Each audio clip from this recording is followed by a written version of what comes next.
What's up, everybody? Welcome to another episode of Behind the Door podcast with Jeremy Hillis and Brandon Brown. Always excited to have these conversations. And I'm going to start, too, by saying, man, we've been getting a lot of feedback from people lately who say that they appreciate the conversations that we're having. And for us, it blows me away every time. So if you're listening, thank you. If you're supporting, if this, is meaningful to you in any type of way, just want to start off expressing our gratitude. Maybe we do that enough, maybe we don't, but let's do it today. And, today we're going to talk about, kind of like a tough topic, which is the idea of like abolition and transformation. For me, I do like a lot of abolition work, trying to do away with youth prisons. And I know that the prison model we have in this country doesn't work. But at the same time, I also understand that there has to be something, right? There has to be something that keeps certain people, confined to some extent in a type of environment that allows them to heal and transform their lives. And some of the background information about where this conversation started with Jeremy and I is, we recently traveled to New York and to Virginia and got to connect with people at some conferences and like really be absorbed in our community, but also have to confront like some tough truths and realities about the fact that, we're meeting people who are like some of the best people that we've met. And, these people were doing life without parole sentences. They were doing 30 years, 40 years, for crimes that people walking around the street would be like, you should never get out of prison for. And, after the trip, when we were kind of unpacking everything, that prompted a conversation for us about like, who is transformable and who isn't? And, how do we envision a world where people are allowed to transform, but also isolated when necessary from the community to keep it safe? I got people I love out here and I want them to be safe. So yeah, it's an interesting topic, man. I think it's something that we don't think about enough. I think people sometimes are on one side or the other. And in our conversation, we kind of both arrived in the middle in some respects, right? About what all of this means. So, what was your feeling after the trip when we kind of started talking about this and talking about the idea of transformation and, how transformation can be measured or how it works? What are some of your thoughts on that? Well, I think, the first thing is that, like, I met so many people that, like, I saw so much true sort of transition, like, or transformation, and, like, you can tell when somebody is on this healing journey, right? Yeah. Like, you can see it, you can feel it. It's, like, part of, like, their sort of energy, you know what I mean? And I felt that so much in New York City and then down in Virginia, you know what I'm saying? There was just such a lot of positive energy there, you know what I mean? And, but on the other side of that, I start thinking about, the other side of it, right? We, like you were talking about, there's the prison hierarchy around certain sort of crimes that people have committed, you know what I mean? And for me, I've struggled. I'll say it in professionally, and personally. And while I was incarcerated with certain crimes, right, like in really sex offenders, or not necessarily, or child pedophiles, Yeah. right? Like people that have Really any pedophile, right? Like the abuse of children is really something that touches me off personally, because I suffered forms of abuse in my life, and a lot of people that I was surrounded by in prison were also, right? Had forms of abuse happen to them too. So it's a very, very sensitive topic for a lot of people, right? And I also, witnessed, and, you would see somebody getting ready to get out of prison, and you'd be like, yo, this guy is Not ready. This guy's not ready. And everybody knew it. You didn't have to take a clinical psychologist to know that this guy was not ready to be out of prison, right? And you get out, and then somebody gets hurt. Yeah. Right? And so one of the major things that I think is wrong with our system is it's based on a very solid start and end date, right? Like there's no like, it doesn't matter. You just get out and go. You know what I mean? Your time's up. You're out of here. You know what I mean? Yeah. And we can't ever pretend. Nobody can pretend, like nobody who's been to prison, nobody who's never been to prison, nobody who doesn't know anything about prison can't ever pretend that these things aren't like really relevant and important. Because if you think about like the narratives that kind of float around about prisons and like what a prison is and who it holds, you know, typically, historically, not so much nowadays, but the narratives are about like dangerous people who are unfit and unsafe to be in society, right? And it's like we categorize people based on the worst of the worst, right? Like when we think about a prison, we think about a murderer and a rapist and a sex offender, and we don't think about the drug addict. We don't think about, you know, the people who are committing petty crimes just to get by, to put food on their table. Those aren't the narratives that we have about prison. And so it's a really relevant topic. You have to unpack, like, well, to be quite honest, it's the elephant in the room, right? Yeah. It's the thing that no one really wants to talk about. It's like it's a black or white issue for a lot of people, right? It's people get on one side of it or the other. You know what I mean? And I personally, you know what I mean? And this, I don't feel bad about this. I don't feel guilty about this. I personally don't want to be around a pedophile, somebody that's done that before. I to have that knowledge and be around somebody like that, I don't want to do that. That's a freedom that I have. You know what I mean? And you can say whatever you want about that. I'm okay with that. You know what I mean? And this is the other thing, is I don't feel at times like, should people in the circles that we're in, advocacy and we're doing this work and stuff, should people be forced to be around that? You know what I mean? Without their permission. You know what I mean? And it's interesting. It's an interesting topic because when we first started talking about this, you know, like we had a long drive back from this trip, and then we had some time to kind of unpack a lot of stuff. We got so many people giving us ideas for content of the podcast, and, you know, people interested in even like being guests and really interested in like what we're doing to advance the narratives about some of these things. And, you know, we had like a moment where we actually had to really critically ask ourselves too, like, is there people in the system who are just completely unredeemable, who are incapable of transformation? And this is like a really interesting topic, because I think in a lot of ways we want to believe that because it makes us feel, you know, like the system makes sense. In some ways it makes us feel safe. But there's another side of the topic too, and I can kind of, you know, it resonates with me because obviously I went to prison as a 23-year-old, and when I got there and started like hearing about the hierarchy and the different groups and who committed these crimes and those people committed those crimes and we don't mess with those people because they did this, and it becomes embedded in you. You don't have a choice, right? And for you too to have like, you know, some personal experiences, it makes even more sense that you would have strong feelings. But then there's another side of the coin, which is like, you know, I met people along the way who committed some of the worst crimes, but like they were healed and they were transformed. And I looked at them, you know, I got to know them before I knew anything about what they did. And I just was like, I met them as the person that they were in that moment. But then it still activates the feelings when you find out what they've done, is like, you become skeptical, right? And it's like, but what if?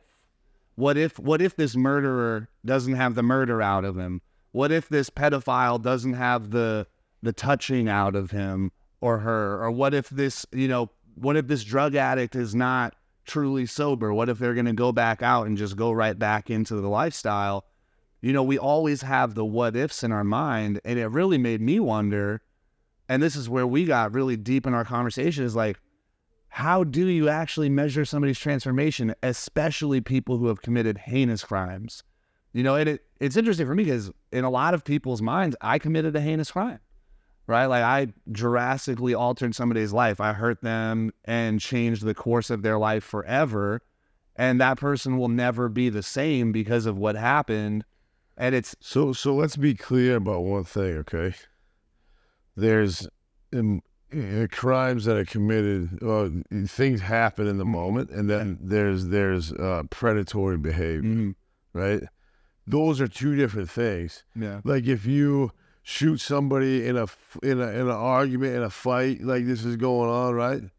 Of course it shouldn't have happened. Of course somebody got hurt. Like there's remorse, there's repair that has to happen there, right? But that's different than somebody that's like acting like they're fitting in, to society. No one even knows that's going on, and they're stalking women every night. You know what I mean? Those are two different things. The complexity of around that is a sociopath, right? If you talk to, you know what I mean, being in the field, treatment, stuff like that, you talk to people and like, there's not a whole, there's the prognosis after you get diagnosed with some things is very, very, it's not good. You know what I mean? Yeah.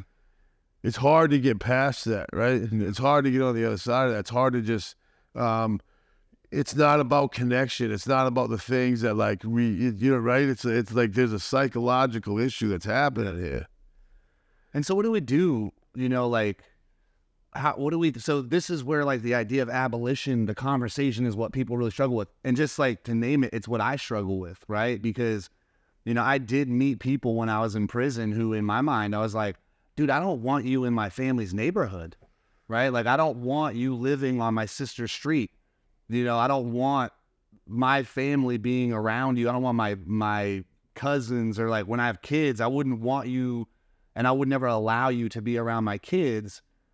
And so as somebody who knows that the system is broken and it's not working and it's like producing results that are counter to what keeps society safe, but it doesn't mean that we can just do away with it, right? And so like what you're talking about is the big tension when people bring up the idea of abolition, which is like, okay, so what do you do with those folks? What do you do with the folks who are so deeply troubled, right? Who might have like an actual chemical imbalance or psychological disorder that requires intensive, you know, work and treatment. And maybe that's not even going to be enough one day to actually release them safely into society. And you said something at the beginning that's really, really important, is that we live in a system that has these definitive timelines. You committed this crime and you go to prison for this amount of time, whether or not you change your life at all, or if we gave you 20 years and you genuinely transformed yourself in your life and came to terms and healed in the first 5, you still got to sit up for 15. So the system's not working on either side. And what can we, like, what can be done about that? You know, what can we do when somebody gets a life without parole? We met people with life without parole sentences who honestly, by the grace of some higher power or some greater force, got a break 30 years in and were released because they had clearly and measurably transformed their lives.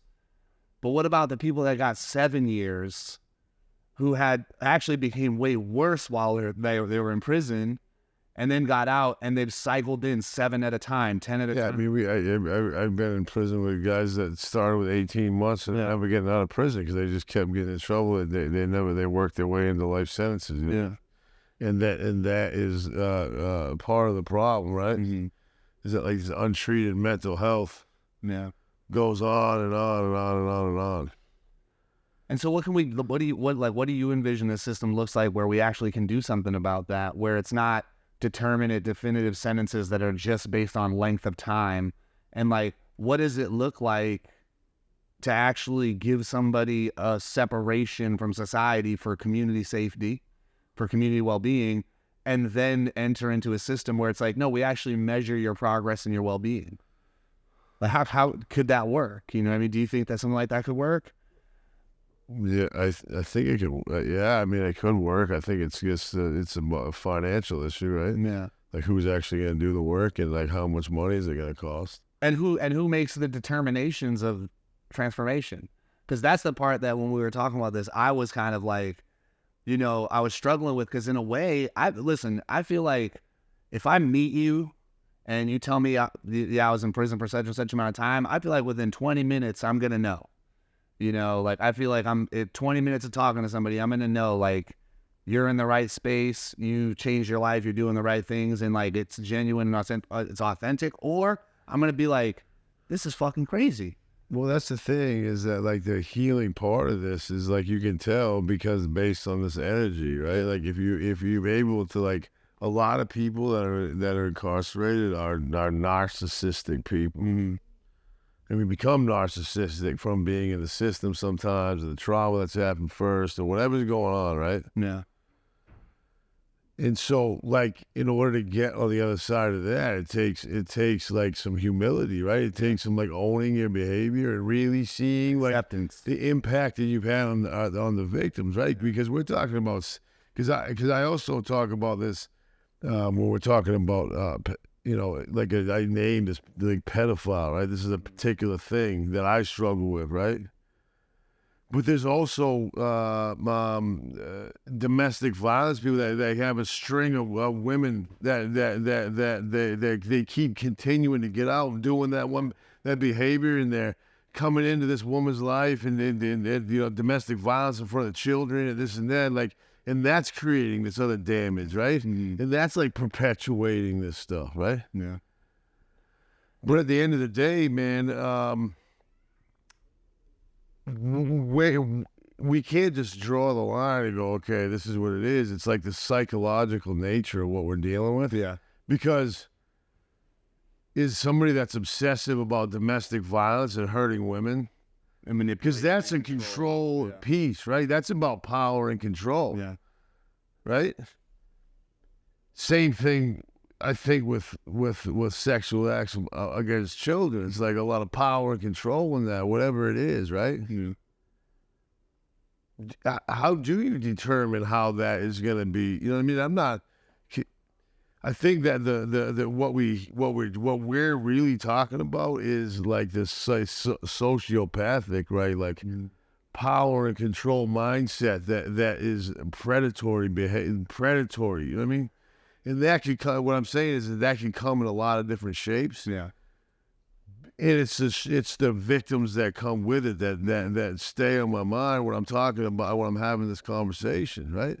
Because lots of times when people like exhibit predatory behavior, it's not one victim that they've met. Yeah, it's multiple. It's not one person. It's been going on. It's a pattern of behavior and a pattern of It's a way of living. It's a way that people exist in the world. And it's interesting because like where I think, it's a different topic and, probably like a whole different episode to really get into like the nitty gritty of what restorative justice is and the role that it currently plays and like what it could play in the future of a more functional system. But with restorative justice, the person has to go, I'm willing to, I can see this, you know what I'm saying? But where they get it the most right, where restorative justice, like at a foundational level, is so important, is it is victim centered, right? And it's like, not only is it like meant to force people to confront the suffering that they caused a victim, but it's also gives people the space to identify where they may have been a victim as well. And that's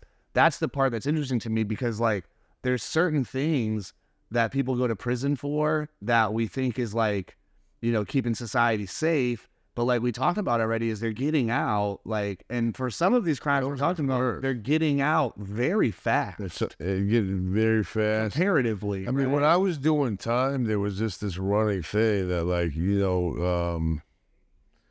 certain sex crimes, you would get way less time than the 18 months, a short sentence. It's imperative to like, I got 18 months for smoking weed on probation. You know what I mean? And then I did a big chunk of that time in the Superman. Like it's like I would literally be out there going, why am I in here right now? And this person, you know what I mean? Like, it doesn't make any sense. And there's two problems with that. There's like two major. Number one, of course, you're going to become even more resentful of people with certain crimes that you feel like are way more heinous than smoking weed, right? So you're sitting up doing 18 months, a year of it in the Supermax for smoking some weed, and you're seeing somebody who has like seriously physically and psychologically damaged somebody for life doing the same amount of time. But then the other flip side of that too is like, because we have the sentencing structures we have, people are going to prison for these short amount of times for crimes that are like, pretty heinous and overwhelming when you think about it.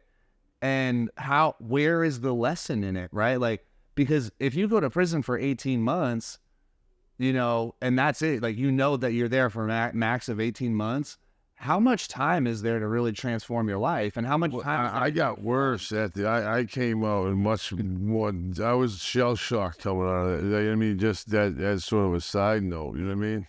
But then the opposite is also almost true too, where like some people go to prison for those short amount of times, and instead of getting out shell shocked, because they're like, it's almost like I got away with something, right? Like this 18 months was nothing when I could have been doing 10 years or 15 years or whatever. But then the other dimension of this that is so important is like with some of the things we're talking about, some of the crimes that are specific to manipulation and power and control, prison makes it worse. Well, that's where you thrive in a system like that. Yeah. And that's why I say it. I think that the environment and the nature, the psychological aspects of it, like create narcissism. It creates like the need for power and control in people's lives. You know what I mean?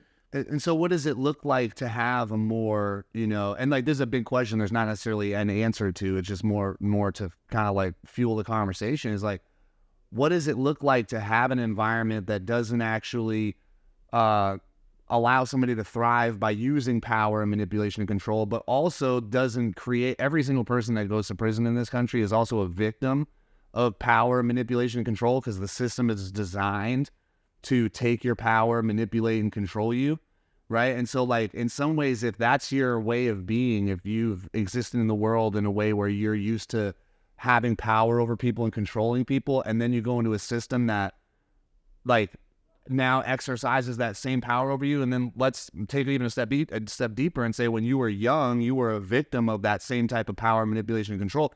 Now you're in an environment that is antithetical to healing, right? You're in an environment where you're actually like, I have to exercise the little power I have, manipulate more and control more because I'm in a system that is doing all those things to me. And then that's the people we let out into society. And we wonder why these cycles of like violent, manipulative, control-related crime continue. We wonder why people get out completely unhealed and continue to abuse women, abuse children, be sexual deviants, use violence as a way of resolving problems, because they entered into a system where that was not just normal, it was almost required in a lot of ways.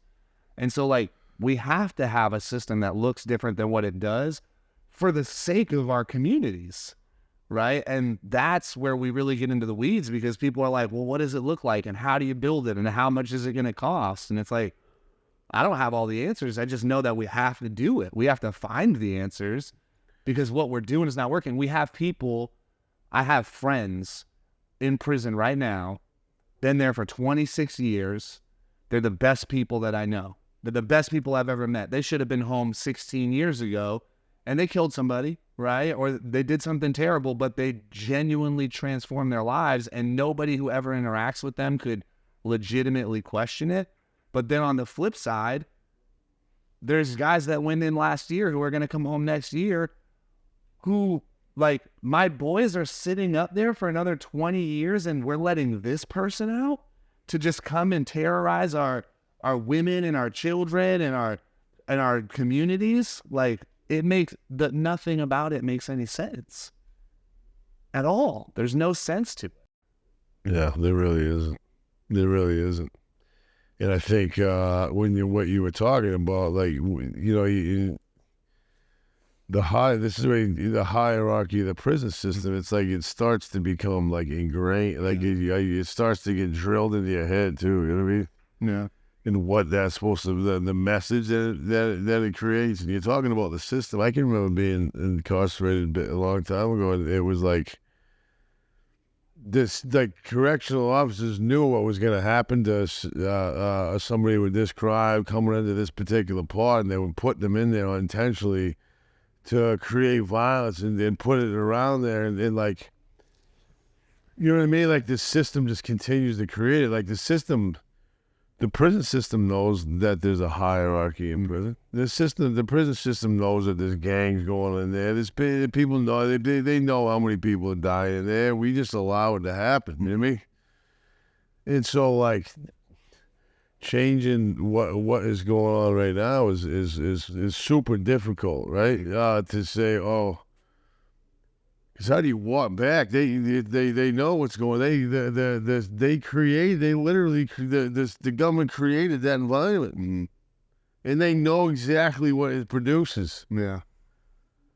Well, it's undeniable what it produces. Like, they know what's going on in there right now. If you, I know for a fact, I can probably guarantee you at MSP right now, May State Prison. There might be a staffing shortage, and there might be guys in there that haven't been able to get out of the cell in a day or so because, or they're not getting movement, they're not getting the thing that they need really because there's a staffing shortage. You know what I'm saying? Yeah. So like we continue to endure this, and then you're saying, then you're expected to get out and not have any problems. You know what I'm saying? Or like not re-offend, and it's like hard. And so like some of these types of issues that people have, if you're not effectively, if you're not treated or monitored or whatever it is, it's almost just a matter of time before it happens again. And because what we're talking about too is like, we're talking about one layer, right? We're not even talking about the structural barriers that every single person who gets out of prison faces just as a person who's been to prison, like the barriers to housing and the barriers to employment and the barriers to treatment on the street, right? We're not even we're like, I know it probably might be overwhelming for some people listening to, but we're not even touching our toes into that pool yet because we're just talking about what happens while you're in prison, right? And if so, like... And more importantly, I think for me, this conversation is really about like when somebody is, like we were talking about, where somebody's transitioning and they're coming home and like what happens to a person that's committed these heinous crimes, where do they go? And like, really like for me, like, in a lot of ways, like if I've habitually robbed banks in my life, right? Don't put me next to a bank. It would be odd that I would try to work at a bank or I would try to be around people. You know what I'm saying? It'd be like, okay, I got to get away from that, right? And I also don't want to make everybody around me feel uncomfortable when I walk into the bank. People, if they know I'm a bank robber, right? So it's the same thing. Like, I understand, like, I shot heroin.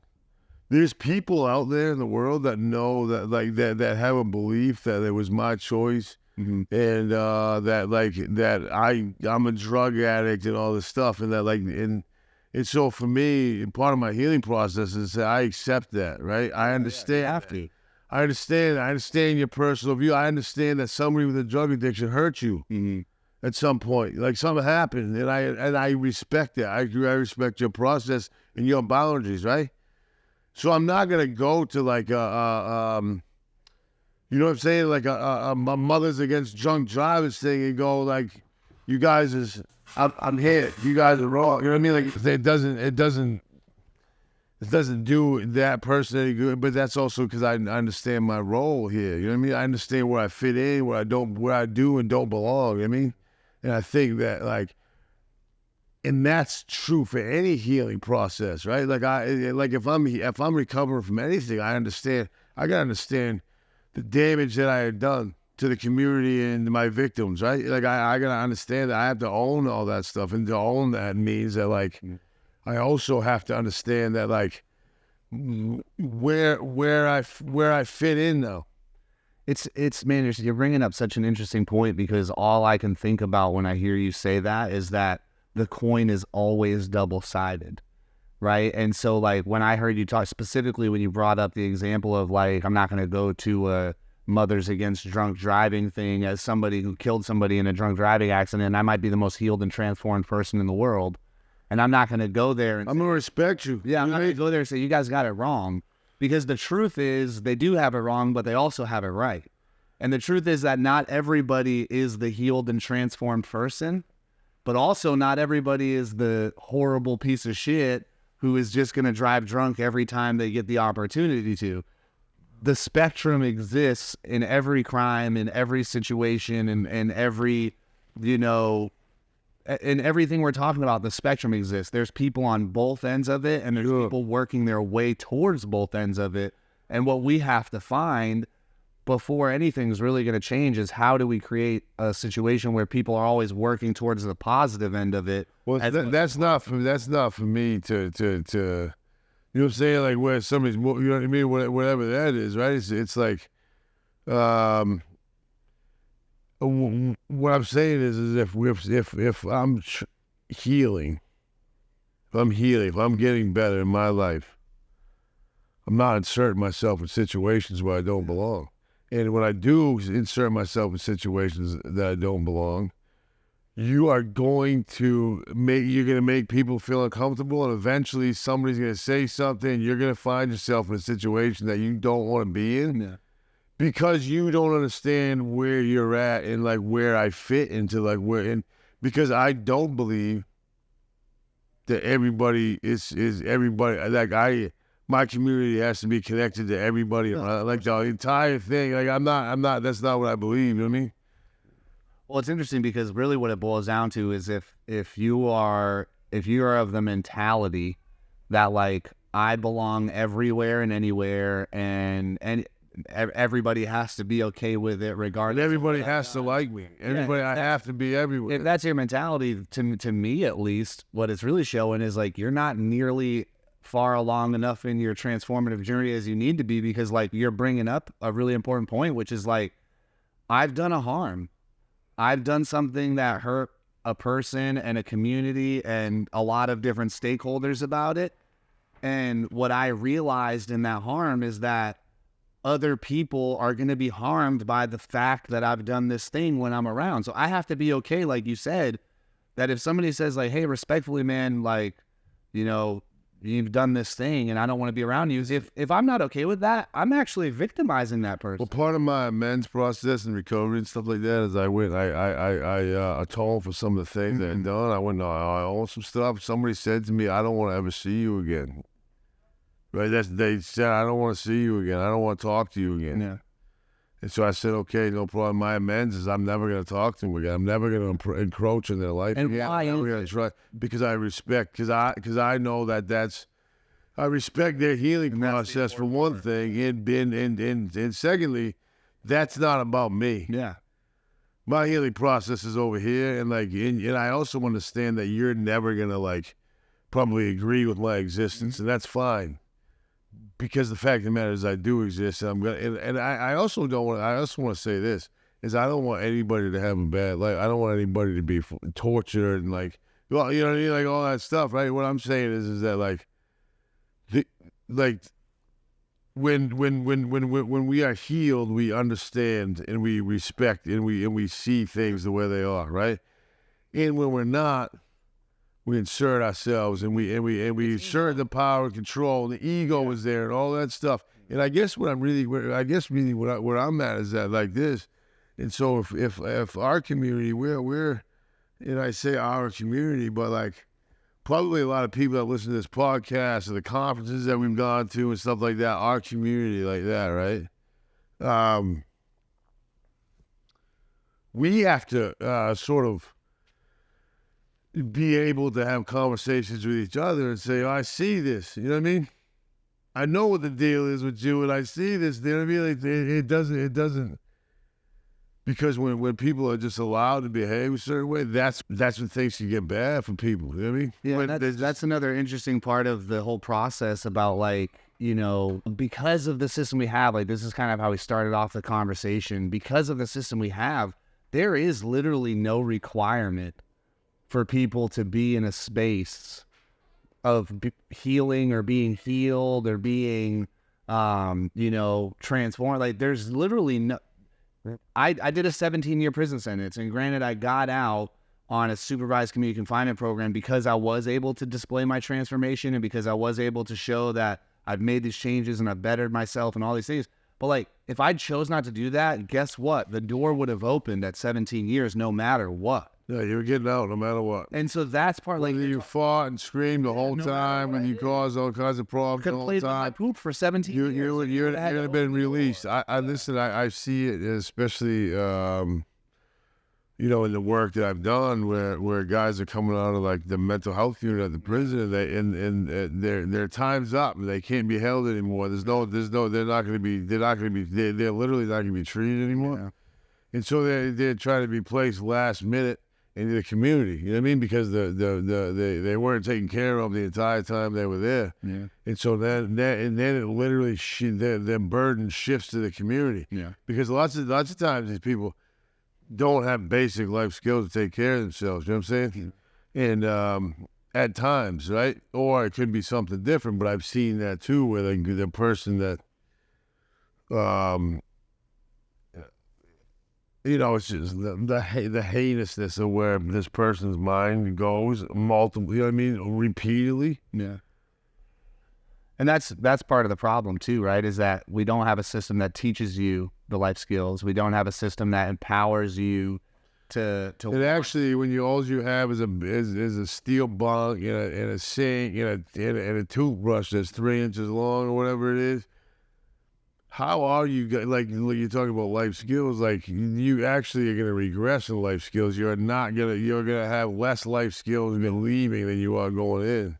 And it's interesting because like there's another layer of this that we'll have to get into next episode, you know, and the other layer is like it's like we were talking about the spectrum before, and I really wholeheartedly believe in this conversation that the reason the spectrum exists with such polar extreme opposites is because for you to actually get to a point inside of a prison in the United States where you decide to transform your life is an act of extreme fucking resilience. It is an act of absolute defiance of the system, right? It's an I ain't blame, to be honest, your peers too, because I remember like I'd be thinking about, I'd be embarrassed to like be going, you know, to do the right like, thing. Yeah, because the environment is not something that kind of teaches you to do that. And so like when the you know vast majority of people that are healing in a like really high level way in prison are doing so, like that's the extreme version of like, you know, it's not, we don't expect it, we don't see it often enough, and we don't even hear about it often enough because our system doesn't make people believe that it's possible. And so that's a whole topic in and of itself that like really situates itself in this conversation is like, it's not impossible, but it's damn near impossible to really do that when you're inside of the system. And, you know, like which is such an interesting thing for me to say because like, I'm also a person who believes that anybody can do it. But when people ask me, how did you do what you did in prison? How were you able to do it? I go, anybody could do it. I had the right ingredients. I had people who cared. I had this like almost like oppositional defiance thing where I was like, you want me to be a piece of shit and I'm never going to give you the satisfaction of giving what you want. It was like extreme oppositional defiance, but it was me recognizing my environment. It wasn't oppositional defiance in the sense of like, oh, you think you can have power over me and I'm going to fucking make you miserable every day. I thought long term, what's going to make these people the most miserable is my success because they don't expect it, right? They expect me to use drugs. They expect me to fight. They expect me to kick my cell door and do all these things. So I'm going to, in the most extreme way possible, defy all of my inclinations to do those things. And like, there was thousands of nights in the cell where I wanted to do all those things. And the only thing that kept me comforted at night was like, I'm not going to give them the satisfaction of seeing it.